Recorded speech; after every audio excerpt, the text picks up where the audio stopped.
अस्सलाम वालेकुम beautiful people, आपके अपने चैनल यूट्यूब इंस्टीट्यूट में आपका स्वागत है। सो स्टूडेंट, आज मैं आप लोग को बताने वाली हूँ क्लास 12 का जो एग्ज़ाम है 22 फरवरी को सैटरडे पड़ रहा है आप लोग का। और फर्स्ट सीटिंग में आप लोग का एग्ज़ाम है 10:30 AM to 1:30 PM। ठीक है, आपका एग्ज़ाम है BST का, बिजनेस स्टडी का। तो ठीक है, आपने साल भर जो पढ़ाई किया है उसका मेहनत दिखाने का जो दिन है वो भी आ गया है आपका। ठीक है, तो आपने जितना पढ़ाई किया है वो आपको इस एक पेपर में पता चलेगा कि आपने कितना पढ़ाई किया है और कितना फाकीबाजी किया है। ठीक है, तो जो स्टूडेंट दिल लगा के पढ़े और अच्छे से मेहनत किए तो उसके लिए मैं एक सिंपल सा टिप्स लेके आई हूँ। ठीक है, तो मैं यहाँ पे आप लोग को BST का जो इम्पोर्टेंट क्वेश्चन है वो बताऊँगी। ठीक है, आपको बस सिर्फ 20 क्वेश्चन, ठीक है, सिर्फ 20 क्वेश्चंस पढ़ के जाना है। कितने? 20। और कितना आप मार्क्स लेके आएंगे? फुल 80 मार्क्स, ये आपको गारंटी है। मैं आपको गारंटी होंगे। पार्ट ए पार्ट बी दोनों को मैं मिला के, पार्ट ए में आपका 50 मार्क्स कवर करता है। आपका पार्ट ए जो होता है वो कितना मार्क्स का होता है? वो 50 मार्क्स का होता है, आपको पता होगा। ठीक है, और पार्ट बी जो है आपका वो कितने मार्क्स का होता है? वो 30 मार्क्स का होता है। ठीक है, और बाकी जो आपका एक प्रोजेक्ट होता है वर्क जो कि 20 मार्क्स का होता है। ठीक है, तो इतना में से आपको ये जो मार्क्स है वो आपको यहाँ पे गारंटी, सिर्फ कितना क्वेश्चन पढ़ के जाना है? 20 क्वेश्चन पढ़ के जाना है। आज कितना तारीख हो गया? आज 18 है। ठीक है, तो 19, 20, 21 3 दिन बचा हो आपके पास। 22 को एग्ज़ाम है, आप ये 20 क्वेश्चन पढ़ के जाइए, मैं आपको फुल गारंटी दे रही हूँ। इससे पहले भी बहुत सारे स्टूडेंट लोग मेरे वीडियोस पढ़ के गए हैं, वो लोग 93-95% मार्क्स जो है वो अचीव किए हैं। ठीक है, आपको बिलीव नहीं है तो कमेंट सेक्शन में आप जाके एक बार देख सकते हैं। तो आज हम लोग पार्ट ए और पार्ट बी का इंपॉर्टेंट क्वेश्चन बताने वाले हैं क्लास 12 जिसका एग्ज़ाम चल रहा है अभी 22 फरवरी 2025 में। तो कौन सा क्वेश्चन पहले हम लोग डिस्कस करेंगे। पार्ट ए में 50 मार्क्स का क्वेश्चन आता है। पार्ट ए में कितना यूनिट होता है? तो पार्ट ए में आपका होता है unit number 1, unit number 2, unit number 3, unit number 4, unit number 5, unit number 6, unit number 7 and unit number 8। मतलब इतना यूनिट मिला करके आपको 50 मार्क्स मिलता है। पार्ट बी में यूनिट नंबर 9, 10, 11 एंड 12 4 होता है। ठीक है, इसमें 30 मार्क्स क्वेश्चन होता है। ज़्यादातर मेजॉरिटी ऑफ क्वेश्चन आपका पार्ट ए से बनता है। तो पार्ट ए को आपको पहले पूरा प्रॉपर करके आना है। पार्ट ए में मैं आप लोग को कितना क्वेश्चन दूंगी?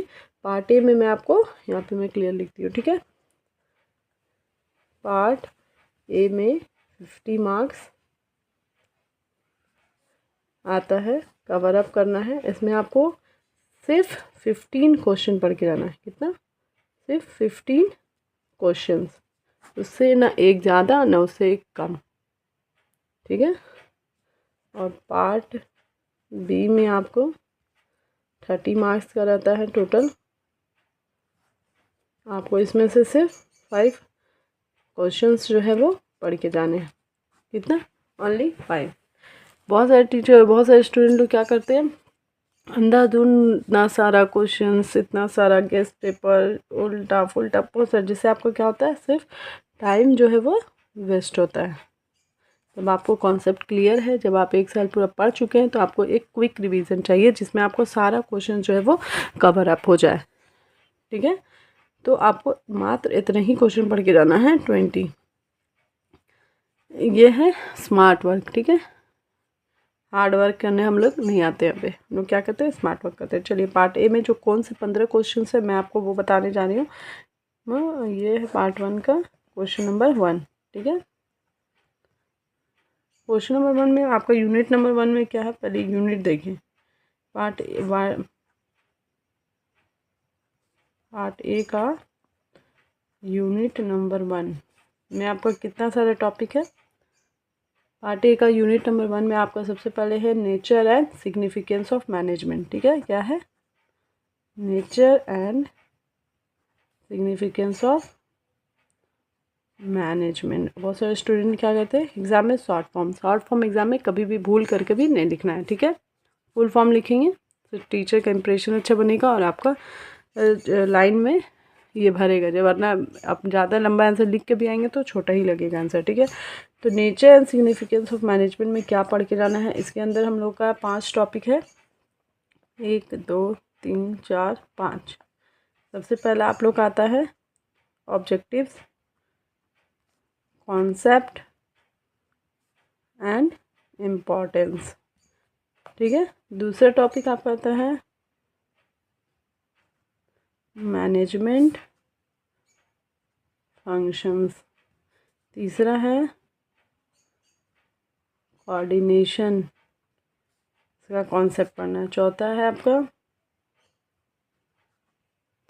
Management as a science, art और प्रोफेशन।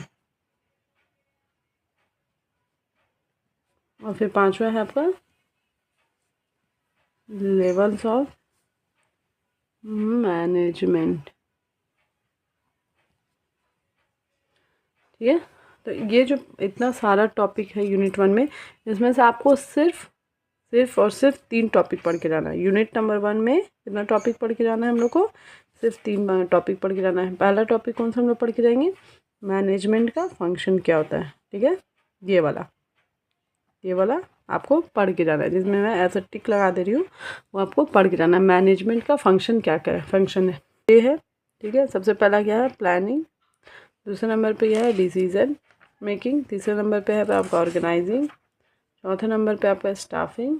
पांचवा नंबर पे है आपका डायरेक्टिंग। और छठे नंबर पे आपका कंट्रोलिंग, ठीक है। तो आप इस तरीके से ये जो PDOSDC ये याद कर लेंगे तो आपको फंक्शन ऑफ मैनेजमेंट जो है वो ईजिली याद हो जाएगा। तो एक क्वेश्चन ये पढ़ के देना है, तो प्लानिंग का प्रोसेस आप पढ़ लीजिएगा, ठीक है। डिसीजन मेकिंग कैसे करते हैं उसका प्रोसेस हो गया। ऑर्गेनाइजिंग का प्रोसेस बहुत बार एग्जाम में पूछा गया। स्टाफिंग हो गया, और फिर डायरेक्टिंग हो गया एंड कंट्रोलिंग हो गया। तो ये एक क्वेश्चन आपको 100% गारंटी है, ठीक है। इसको आपको पढ़ के ही जाना है। एक क्वेश्चन हो गया। दूसरा आपका हो जाएगा ये management as a science, arts and profession, question number 2। इसको आपको पढ़ के ही जाना है, ठीक है। और एक तीसरा हो गया आपका level of management. Level of management कितने तरह का होता है ये पढ़ के जाना है। इसमें से आपको 100% गारंटी क्वेश्चंस आएंगे ही आएंगे। तो यूनिट 1 में आपको इतना सारा टॉपिक में सिर्फ 3 क्वेश्चन पढ़ के जाना है। अच्छे से शॉर्ट पढ़िए मगर पॉइंट पढ़िए, टू दी पॉइंट हम लोग पढ़ते हैं, ठीक है। तो अब हम लोग यूनिट 2 का बात कर लेंगे।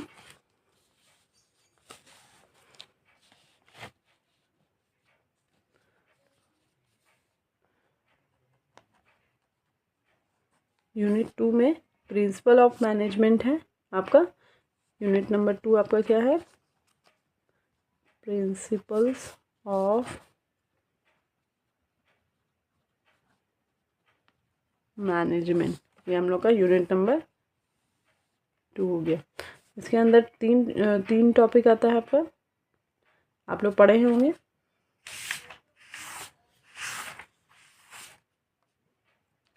सबसे पहले हम लोग को क्या पढ़ना है, Taylor scientific management. Taylor scientific management का कितना सारा थ्योरी है, मैनेजमेंट का 4 थ्योरी है, आपको पता होगा, आप लोग पढ़े ही है, साल भर तो क्या किए हैं वो पढ़े ही है। हम लोग यहाँ पे लिखेंगे टेलर का प्रिंसिपल ऑफ साइंटिफिक मैनेजमेंट कितना है, यहाँ पे आप ब्रैकेट में इसको 4 कर लीजिए, ठीक है। इसको आपको पढ़ के ही जाना है। 4 नंबर क्वेश्चन है, आपको याद होगा। पहला नंबर क्या था, science not rule of thumb, harmony not Discord, इसको हम लोग मेंटल रिवॉल्यूशन भी कहते हैं। और फिर कॉरपोरेशन नॉट इंडिविजुअलिज्म, कॉरपोरेशन सबको ध्यान देते हुए चलना, ना कि एक को। Development of each and every person to his and her greatest efficiency. तो ये 4 था इसका प्रिंसिपल्स ऑफ साइंटिफिक मैनेजमेंट। और दूसरा टॉपिक था आप लोग का प्रिंसिपल ऑफ मैनेजमेंट। मैनेजमेंट का प्रिंसिपल ऑफ मैनेजमेंट कितना है, प्रिंसिपल ऑफ मैनेजमेंट जो है वो 2 तरीके से किया गया। एक हेनरी फ्योल जो कि French industrial mining engineer scientist थे, और दूसरा है टेलर, ठीक है। फ्योल और टेलर, ये जो 100% गारंटी ये आएगा, ये रिपीट करता है। ये क्वेश्चन क्या करता है आपका, ये रिपीट करता है। और एक क्वेश्चन यहाँ पे बनता है जिससे बहुत सारे स्टूडेंट जो है वो कंफ्यूज हो जाते हैं और गलत आते हुए भी गलत आंसर लिख के आ जाते हैं। जैसे कि टेलर क्या है, प्रिंसिपल ऑफ साइंटिफिक मैनेजमेंट है, किसका है, साइंटिफिक मैन। और फ्योल क्या है, सिर्फ वो प्रिंसिपल ऑफ मैनेजमेंट है, ठीक है ना। तो बहुत बार क्वेश्चन में आपको पूछ देता है प्रिंसिपल ऑफ मैनेजमेंट क्या लिखने हैं, तो बहुत सारे क्वेश्चन बच्चे लोग क्या करके आते हैं, उनको याद रहता है, बस थोड़ा सा कन्फ्यूज़न की वजह से वो टेलर का जो प्रिंसिपल्स हैं साइंटिफक मैनेजमेंट के 4, वो उसको लिख करके आ जाते हैं। तो आपको यहाँ पे थोड़ा सा ध्यान देना पड़ेगा, जब भी क्वेश्चन पढ़ेंगे तो थोड़ा सा ध्यान देके पढ़ेंगे कि आपसे क्वेश्चन पूछ क्या रहा है, प्रिंसिपल ऑफ साइंटिफिक मैनेजमेंट पूछ रहा है या फिर प्रिंसिपल ऑफ मैनेजमेंट पूछ रहा है, ठीक है। तो इसका आपको पता होगा डिवीज़न ऑफ वर्क है, इसको भी आप शॉर्ट फॉर्म में ऐसे करके याद कर सकते हैं। Science not rule of thumb, harmony not discordance, corporation not individual and development of, तो ये आप 4 इसको याद कर सकते हैं। और इसका है division of work, authority and responsibility, discipline, unity of command, unity of direction, subordinate of individual interest to general interest, remuneration of employee, centralization and decentralization, escalation, order, equity, stability of tenure, script, incentive and spread the crops, ठीक है। तो इसको आपको ये याद करना पड़ेगा। 14, इसका कितना होता है, 14 प्रिंसिपल्स होते हैं, 14 जो है प्रिंसिपल ऑफ मैनेजमेंट होते हैं, जबकि टेलर का 4 होते हैं। तो इसको आप शॉर्ट फॉर्म में याद करना, इसको भी आपको पढ़ करके ही जाना है। मतलब यहाँ पे हम लोग का कितना क्वेश्चन हो गया, 5 क्वेश्चन आपको पढ़ के जाना है। यूनिट 1 और यूनिट 2 मिला करके सिर्फ आपको कितना क्वेश्चन पढ़ के जाना है, सिर्फ 5 क्वेश्चन पढ़ के जाना है। और ना इतना लेंदी करके कोई फ़ायदा नहीं है, ठीक है। जितना अपने दिमाग को आप कम खर्च कर, जितना दिमाग को स्ट्रेस आप कम देंगे तो वो जितना उतना ज़्यादा फास्ट काम करता है, आपको याद करेगा, आपको हेल्प करेगा। जितना आप उसको स्ट्रेस दीजिएगा तो वो आपका हेल्प नहीं करता है। तो हम लोग दिमाग को स्ट्रेस नहीं देते, हम लोग इंपॉर्टेंट चीज़ जो है वो दिमाग को बताते हैं तो वो याद करता है। यूनिट नंबर 3 में आपको कुछ इंपॉर्टेंट ऐसा क्वेश्चन नहीं है जो कि बिजनेस इन्वायरमेंट है। तो आपको बिजनेस इन्वायरमेंट आप पढ़े होंगे तो उतना कभी कभी क्वेश्चन पूछ लेता है, उतना इम्पोर्टेंट नहीं है। अब यूनिट नंबर 4 में हम लोग ध्यान देंगे। यूनिट नंबर 4 में आपको क्वेश्चन पढ़ के जाना है जो कि प्लानिंग है, ठीक है, क्योंकि इसमें 14 मार्क्स आता है। यूनिट नंबर जो 1, 2 एंड 3 है, इसमें मिला करके आपको 16 मार्क्स आता है। इसमें से ये सारे क्वेश्चन आपको पढ़ के ही जाना है। यूनिट नंबर 4 से आपको 14 मार्क्स का क्वेश्चन आते हैं। जैसे प्लानिंग क्या होता है, तो प्लानिंग का आपको प्रोसेस याद करना है, बहुत बार क्वेश्चन में रिपीट करता है। प्लानिंग का प्रोसेस क्या है, ऑब्जेक्टिव्स आप पढ़े ही होंगे, व्हाट इज़ प्लानिंग पढ़े होंगे।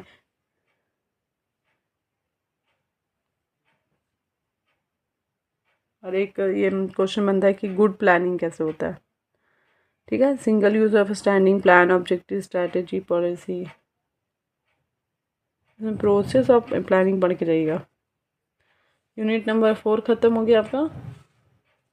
यूनिट नंबर 4 में आपको एक क्वेश्चन पढ़ना है, मतलब यहाँ पे 6 क्वेश्चन हम लोग का बन गया। यूनिट नंबर 5 में ऑर्गेनाइजिंग है, मैनेजमेंट ऑफ फंक्शन। तो ये जो 6 चीज़ है ना, वही चीज़ को यहाँ पे डिटेल करके चैप्टर में पढ़ते हैं। तो जो आप यहाँ पे ये आंसर याद कर लिए तो आपको ये वाला फिर से रिपीट करने का ज़रूरत नहीं है। इसलिए हमें यहाँ पे क्या किया, हम लोग मेन पॉइंट जो होता है वो उठाएँ, लथेरिया जैसा नहीं पढ़ना, ठीक है ना। तो जैसे आप प्लानिंग आप पढ़े, मैनेजमेंट ऑफ फंक्शन में ये जो आप पूरा कवर अप कर लिए ना, तो ये से आपका कितना सारा यूनिट कंप्लीट हो गया। ये पढ़े हैं तो आप what is planning and process of planning पढ़े होंगे। फिर डिसीजन मेकिंग कैसे होता है, उसका प्रोसेस क्या है, ऑर्गेनाइजिंग क्या है, उसका प्रोसेस क्या है। तो वही चैप्टर यहाँ पे यूनिट नंबर 5 आ रहा है। तो यहाँ पे आपको फिर से वो चीज़ रिपीट करने की ज़रूरत नहीं है, ठीक है। तो यूनिट नंबर 5 में आपको क्या पढ़ना पड़े, ऑर्गेनाइजिंग का प्रोसेस आप ऑलरेडी वहाँ पे पढ़ चुके हैं, यहाँ पे पढ़ चुके हैं, तो यहाँ पे आपको रिपीट नहीं करना है। आपको यहाँ पे पढ़ना है सेंट्रलाइजेशन एंड डिसेंट्रलाइजेशन में क्या फ़र्क होता है, क्या पढ़ना है, सेंट्रलाइजेशन और decentralisation, centralisation, decentralisation and centralisation. Organisation. एक बार इसको आप पढ़ लीजिएगा, ठीक है। ये आपका 7 क्वेश्चन हो गया। और इसी में आपको पढ़ना है structure of organisation. Structure of organisation पढ़ना है यूनिट नंबर 5 में, क्योंकि ये भी इम्पोर्टेंट क्वेश्चन है। स्ट्रक्चर ऑफ ऑर्गेनाइजेशन,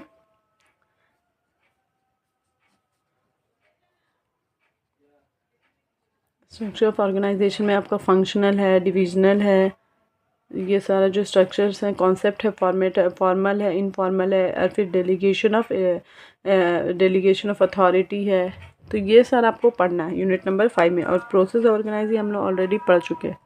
तो यहाँ पे हम लोग का यूनिट नंबर 5 कंप्लीट हो गया। यूनिट नंबर 6 में क्या पढ़ेंगे? नंबर 6 में हम लोग का क्या है? स्टाफिंग है। स्टाफिंग में आपका टोटल 20 मार्क्स का क्वेश्चन आता है। कितना मार्क्स आता है? 20 मार्क्स का क्वेश्चन आपका एग्ज़ाम में आता है। स्टाफिंग और डायरेक्टिंग और कंट्रोलिंग को मिला करके 20 मार्क्स का क्वेश्चन होता है, ठीक है। तो स्टाफिंग में आपको क्या पढ़ के जाना है? सबसे पहले आपको पढ़ के जाना है स्टाफिंग का प्रोसेस, ठीक है। प्रोसेस सबका याद करके रहेगा, क्योंकि ये जो है क्वेश्चन में पूछता है प्रोसेस आप, और planning, organising, decision making, staffing सबका ये प्रोसेस आपको पढ़ के जाना है, ठीक है। उसके बाद ये आपका क्वेश्चन नंबर 8 हो गया, जो आपको पढ़ के जाना है। यहाँ पे हम लोग 8 क्वेश्चन आपको बताएं। उसके बाद आपको यहाँ पे जब स्टाफिंग का प्रोसेस आप पढ़ेंगे तो उसके अंदर आपको पता होगा रिक्वायरमेंट होता है। फिर दूसरा नंबर पे आपका सिलेक्शन होता है, प्लेसमेंट हो गया, इंडक्शन हो गया, अप्रेजल, ट्रेनिंग हो गया। ट्रेनिंग आपको पढ़ के जाना है, on the job training end of the job training. उसमें बहुत सारे क्वेश्चन आते हैं। और उसके बाद आपको पढ़ना है appraisal, promotion and compensation and remuneration. तो ये आपको प्रोसेस हो गया। तो ये बहुत कंपलसरी है, क्वेश्चंस में आते हैं। और सबसे ज़्यादा ध्यान यहाँ पे आपको on the job end of the job training में जो मेथड होता है उसमें भी आप पढ़ लीजिएगा। जैसे कि ऑन दी जॉब ट्रेनिंग कैसे होती, कौन कौन सा होता है। ऑफ दी जॉब ट्रेनिंग, जैसे on the job training apprenticeship और इंटर्नशिप आपका ये हो गया, ऑन दी जॉब ट्रेनिंग हो गया, ऑफ दी जॉब ट्रेनिंग हो गया। तो ये सब आप पढ़े होंगे, तो उसको आप अच्छे से पढ़ लीजिएगा, ठीक है। और आपका क्वेश्चन नंबर 8 हो गया हम लोग का। और आपको क्या पता तो क्वेश्चन स्टाफिंग में आपको यही पढ़ के जाना, प्रोसेस को एकदम अच्छे से डिटेल में पढ़ लीजिएगा। अब क्वेश्चन नंबर हम लोग 9 की तरफ चलते हैं कि क्वेश्चन नंबर 9 आपको क्या पढ़ना है।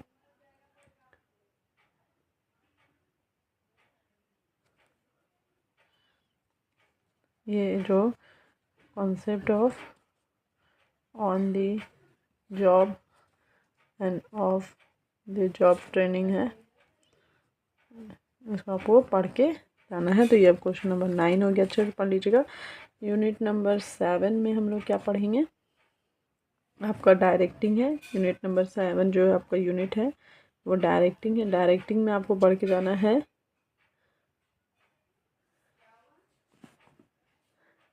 ये तो आपका एक ही क्वेश्चन में आ जा रहा है, ठीक है ना। तो यहाँ पे क्वेश्चन नंबर 9 काउंट नहीं होगा, क्योंकि स्टाफिंग का जब प्रोसेस आप पढ़ेंगे तो उसके अंदर ही ये प्रोसेस आता है ना, ट्रेनिंग एंड डेवलपमेंट। तो ट्रेनिंग में आपको पढ़ना ही है। तो यहाँ पे हम लोग डायरेक्टिंग में आएंगे तो कम्युनिकेशन जो आपका है, कम्युनिकेशन कॉन्सेप्ट जो है फॉर्मल और इनफॉर्मल, ये आपको पढ़ना है।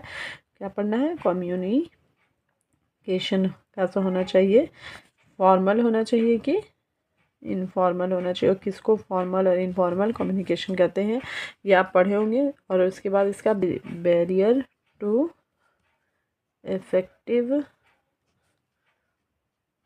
Effective communication and how to overcome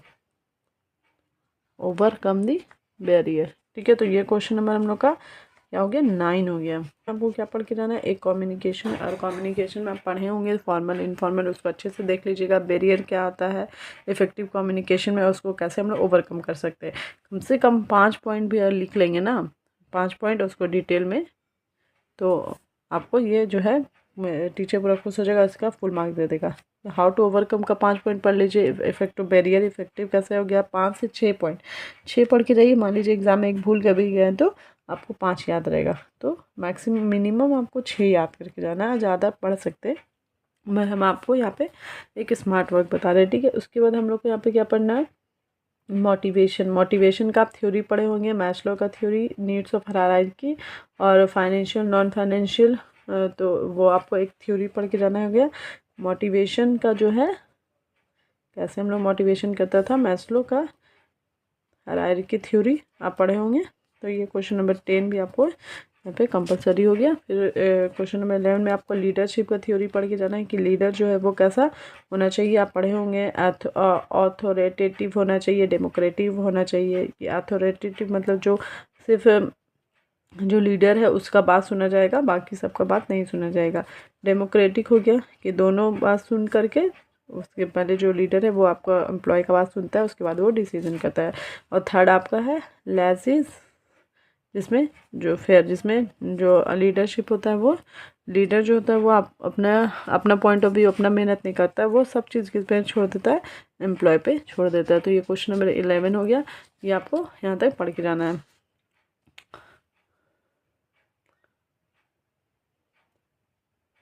फिर हम लोग आते हैं यूनिट नंबर 8 में। ठीक है, यूनिट नंबर 8 में आपका कंट्रोलिंग है। यहाँ पे पार्ट ए हम लोग का जो है वो ख़त्म हो जाएगा। पार्ट ए में हम लोग कितना बोले थे, 15 क्वेश्चन बोले थे। अभी तक हम लोग का कितना क्वेश्चन हो गया, 11 क्वेश्चन हो चुका है। कंट्रोलिंग में आपको प्रोसेस पढ़ना है, इसका प्रोसेस पढ़ना है, ये 12 हो गया। 3 में जो हम छोड़ दिए थे, मतलब अभी हम देखें तो उसमें से भी आप क्वेश्चन जो है वो पढ़ लीजिए, क्योंकि एग्ज़ाम में पूछ लेता है। तो क्यों हम छोड़ के जाए, जब मान लीजिए 99 पढ़ के जा रहे हैं तब एक छोड़ेंगे नहीं, हम छोड़ेंगे नहीं, हम पूरा करके जाएंगे। तो इसमें आपको क्या पढ़ना है, डायमेंशन जो होता है, dimension of business environment, business जो है उसका इन्वायरमेंट कैसा होना चाहिए, ये आप पढ़े होंगे। इसका इकोनॉमिक कैसे होना, जब हम लोग बिजनेस स्टार्ट करते हैं तो उसका सोशल, उसका टेक्नोलॉजी होना चाहिए, पॉलिटिकल, जो पॉलिटिक्स है वो आपको साथ देना चाहिए, वहाँ लीगल होना चाहिए। तो ये सारा जो है वो आपको पढ़ लेना है। तो क्वेश्चन नंबर 13 ये हो गया। यूनिट नंबर 3 का मैं बता रही हूँ, यहाँ पे ध्यान दीजिएगा ना, 8 के बाद हम 3 पे आ गए।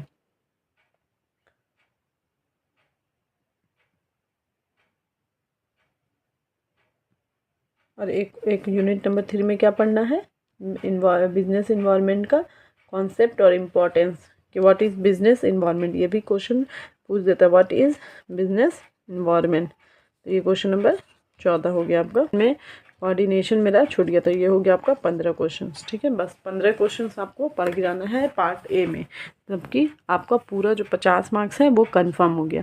ठीक है, 15 क्वेश्चन मैं फिर से आपको एक बार बता दे रही हूँ। यहाँ पे देखिए, यूनिट नंबर 1 जो है nature and significance of management में आपको पढ़ना है मैनेजमेंट ऑफ फंक्शन, इसमें planning, decision making, organising, staffing, directing and controlling. तो इसमें जब आप पढ़िए तो ये सारा डिटेल में आप पढ़ ही चुके होंगे, क्योंकि 1 साल से पढ़ रहे हैं। तो मैं आपको यहाँ पे क्विक रिवीजन बता रही हूँ, जो कि आपको ये सब पढ़ के ही जाना है, ये सब कोई भी हाल में मिस नहीं होना चाहिए। तो आपका एक क्वेश्चन ये हो गया। दूसरा हो गया आपको कोऑर्डिनेशन पढ़ के जाना है, कि कोऑर्डिनेशन कैसे इंपॉर्टेंस है मैनेजमेंट के लिए। और फिर हो गया यहाँ पे management science and arts and profession, वो हो गया 1 2 3 हो गया। एक लेवल ऑफ मैनेजमेंट 4 हो गया। फिर हम यूनिट 2 में आएंगे तो टेलर का प्रिंसिपल पढ़ेंगे, 5 हो गया। फ्यूल का मैनेजमेंट पढ़ेंगे, 6 हो गया। फिर प्लानिंग का प्रोसेस पढ़ेंगे, 7 हो गया।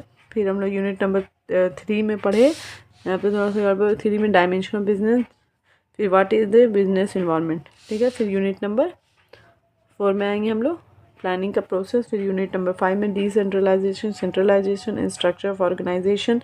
फिर हम लोग यूनिट नंबर 6 में आएंगे, स्टाफिंग का प्रोसेस पढ़ना है, कॉन्सेप्ट ऑफ, ये तो इसी में आता है आपको। फिर डायरेक्टिंग में आएंगे हम लोग, communication, formal informal and effective barrier पढ़ना है, कि कौन कौन सा बैरियर आता है इफेक्टिव कम्युनिकेशन में, और उसको हम लोग ऐसे ख़त्म कर सकते हैं, ये जरूर से पढ़ना। मोटिवेशन में आपको मैस्लो का थ्योरी पढ़ना है, लीडरशिप में आपका थ्योरी पढ़ना है, और कंट्रोलिंग का प्रोसेस पढ़ना है। बस ये बस आपको कितना पढ़ना है, बस 15 क्वेश्चन पढ़ के चल जाइए। बस मैं यहाँ पे आपको फुल गारंटी दे रही हूँ। क्वेश्चन करना है 50 मार्क्स। ठीक है, पार्ट बी का भी हम बताएंगे। पहले पार्ट ए हम लोग का यहाँ पे कंप्लीट हो गया। इसमें अगर आपको कोई भी डॉट है तो आप कमेंट करिएगा, तो मैं आपको बताऊंगी कि कहाँ पे कुछ भी डॉट है।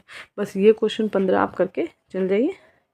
अब हम लोग पार्ट बी में आएंगे। पार्ट बी में आपको सिर्फ 5 से 6 क्वेश्चन करना है, उससे ज़्यादा नहीं करना है, और आपका पार्ट बी जो है 30 मार्क्स का वो कंप्लीट हो जाएगा। तो आप अगर एक बार मेरा ये वीडियो को देख रहे हैं, जो भी स्टूडेंट हैं, तो जो भी आपके फ्रेंड्स हैं या आपके रिलेटिव्स में कोई एग्ज़ाम दे रहे हैं, तो उनसे ज़रूर शेयर करिएगा। ठीक है, ताकि उनका भी भला हो जाए और आपका भी भला हो जाए। और आपको कैसा लगा मेरा वीडियो वो भी बताइएगा। तो चलिए अब हम लोग पार्ट बी में आते हैं। पार्ट बी 30 मार्क्स का आपको 5 to 6 क्वेश्चंस करके ही जाने हैं सिर्फ। ये इसमें यूनिट नंबर आपका होता है 9, 10, 11 एंड 12, 4 यूनिट होता है। अब हम यूनिट वाइज टॉपिक वाइज बताएंगे कि कौन सा यूनिट में कौन सा आपको क्वेश्चन जो है वो करके जाना है, ठीक है। तो यूनिट नंबर 9 में हम लोग को टॉपिक है फाइनेंशियल मैनेजमेंट। आपको यूनिट नंबर 9, 15, यूनिट नंबर 9, 10 और 11 तीनों को मिला करके आपको 15 मार्क्स मिलता है और यूनिट नंबर 12 में आपको 15 मार्क्स मिलता है, ठीक है। तो 15 15 30 हो गया। तो यूनिट नंबर 9 में जो फाइनेंशियल मैनेजमेंट है हम लोग का, फाइनेंशियल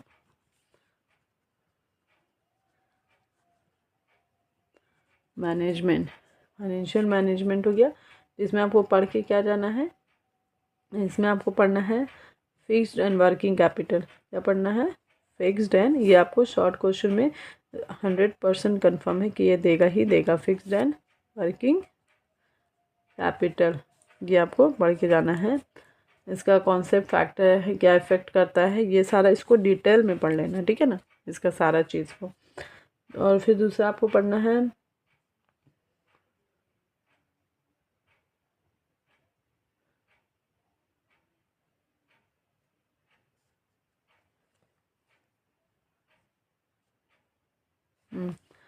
फाइनेंशियल प्लानिंग कैसे हम लोग करते हैं, इसको भी आपको देख लेना। इसको आपको एकदम अच्छे से, फिक्स्ड एंड वर्किंग कैपिटल क्या होता है, दोनों के बीच का डिफरेंस और कैसे ये इफेक्ट करता है, ये शॉर्ट क्वेश्चन में भी पूछते हैं, लॉन्ग क्वेश्चन में भी पूछता है। मेरे टाइम में भी ये पूछा था। तो फिर यूनिट नंबर हम लोग, और ये आपका दूसरा क्वेश्चन इंपॉर्टेंट हो गया, financial planning and capital structure. Capital, ये हो गया आपका कैपिटल, CRUCTURE स्ट्रक्चर। तो ये दोनों आपका क्वेश्चन नंबर 2 इम्पॉर्टेंट हो गया। यूनिट नंबर 10 में हम लोग आएंगे। यूनिट नंबर 10 में आपका है फाइनेंशियल मार्केट। फाइनेंशियल मार्केट है यूनिट नंबर 10। इसके अंदर आपको क्या पढ़ना है, सबसे पहला जो कि most and important, her bar repeat होने वाला क्वेश्चन है, जो कि आपको भी जहाँ पे आप कॉलेज में पढ़ रहे होंगे या स्कूल में पढ़ रहे होंगे तो आपको बताया गया होगा, क्या, सेबी। सेबी को अच्छे से पढ़ना है। इसका राइट्स क्या है, इसका ऑब्जेक्टिव क्या है, इसका फंक्शंस क्या है, ये आपको एकदम डिटेल में पढ़ के जाना है। 5 से 6 पॉइंट लिख दीजिएगा, ज़्यादा से ज़्यादा 6 से ज़्यादा कोई नहीं मांगता है। आपको उसको डील भी करना है, जैसे पॉइंट 1 लिखे तो इसका इतना डील कर दीजिए, 5 से 6 लाइन उसको डील करिए, फिर पॉइंट नंबर 2 को डील करिए, इसी तरीके से। तो ये हो गया क्वेश्चन नंबर 3, इंपॉर्टेंस है इसका, सब चीज़ आप देख लीजिएगा, ठीक है। फिर यहाँ पे हम लोग का आएगा money market and capital market. को डिटेल में पढ़ना है। इसको शॉर्ट क्वेश्चन में भी आता है, लॉन्ग क्वेश्चन में भी आता है कि डिटेल में डिस्क्राइब करके लिख दीजिए, या फिर छोटे शॉर्ट में पूछिए तो दोनों का डिफरेंस पूछता है, what is money market and what is capital market. Capital market आपको पता है 2 तरह का होता है, प्राइमरी और सेकेंडरी, ठीक है। तो ये भी आपको इंपॉर्टेंट क्वेश्चन हो गया।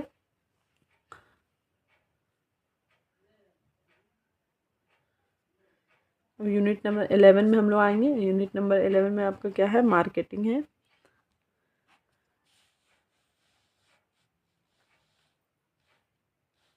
मार्केटिंग में हम लोग को क्या पढ़ना है, मार्केटिंग मिक्स किसको कहते हैं आप पढ़े होंगे, इसको डिटेल में पढ़ के जाइएगा अच्छे से, इसका कॉन्सेप्ट को। और फिर मार्केटिंग हम लोग कैसे करते हैं इसका प्रोसेस पढ़ लेना, ठीक है। प्रोसेस ऑफ मार्केटिंग, और कैसे क्या क्या है, जैसे प्रमोशन हम लोग करते हैं, फिर हम लोग प्रमोशन कितना तरह का हो गया, फिर प्रोडक्ट का ब्रांडिंग कैसे करते हैं, लेबलिंग कैसे करते हैं, तो ये सब प्रोसेस ही में आगे, ठीक है ना। उसके बाद प्राइस हम लोग कैसे सेट करते हैं, फिर फिजिकल डिस्ट्रीब्यूशन करते हैं, पर्सनल सेलिंग हो गया, पैकेज का लेबलिंग हो गया, तो ये सारा एडवर्टीजमेंट हो गया। तो ये ज़रूर से पढ़ के जाना है, ठीक है। Question number 5।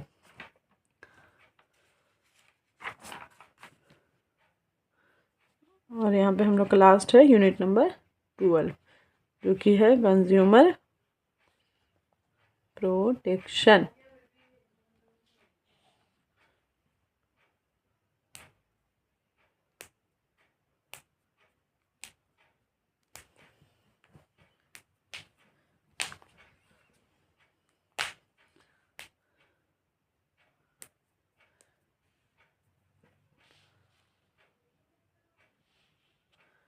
कंज्यूमर प्रोटेक्शन है। इसमें आपको क्या पढ़ना है, राइट एंड रिस्पॉन्सिबिलिटी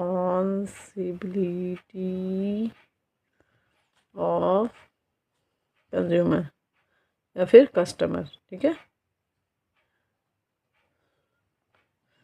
ये क्वेश्चन है को पढ़ के आपको जाना है। और रेडिसल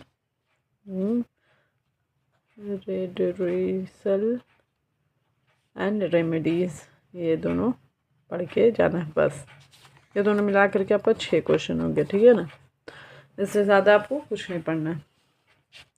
अगर इतना ही आप पढ़ लीजिए, इनफ है, इतना है। तो आपको यहाँ पे 80 जो मार्क्स है वो मैं यहाँ पे आपको गारंटी दे रही हूँ। ठीक है, ये आपको कौन चीज़ का गारंटी दे रहे हैं, क्योंकि मैं खुद एमकॉम की हुई हूँ, नेट एग्ज़ाम दी हूँ, प्लस 5 ईयर का एक्सपीरियंस है।